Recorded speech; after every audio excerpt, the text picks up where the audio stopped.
اول حاجه اهتميت بيها النظافه، وخلصت فلوس كتيره قوي علينا للناس، وابتدت النظافه تتحسن في اسكندريه.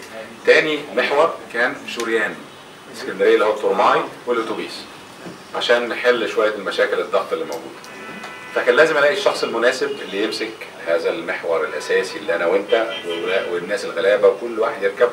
جينا لقينا اولا 25 ترماي مركونين تماما مش شغالين. طب يا عايزه ولا كده بس؟ مش عارفين، واقفه.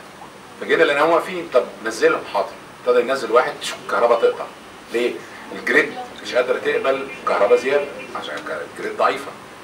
فقلنا طب نطور الكهرباء، طورنا الكهرباء وعملنا جريد زياده، وابتدينا ندخل الترميات حالتها بايظه وحشه وتعمل صوت ومكسره والازاز مش عارف ايه. دخلناهم ورش وابتدينا نوضبهم.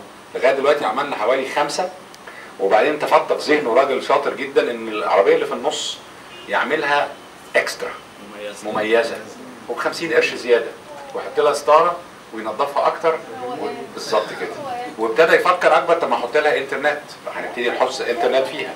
وابتدى اكتر بيفكر ان احنا عندنا ترماي سنه 50 وسنه 60 لسه موجود، فهنحط فيه مارشات عسكريه. وكلمنا الجيش قال لك مستعدين نحط ترماي رايح جاي.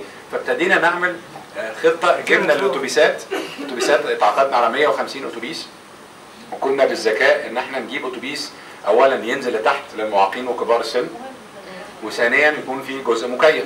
فنص ال 150 كده والنص الثاني مكيف.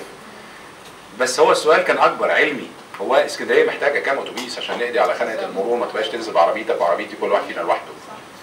لقينا عربيه التقاطر العلمي، الراجل بيدرس ويقول لي التقاطر العلمي ان الواحد ما يقفش اكتر من 6 دقائق منتظر في ساعه الظهر، و12 دقيقه في ساعه الهدوء.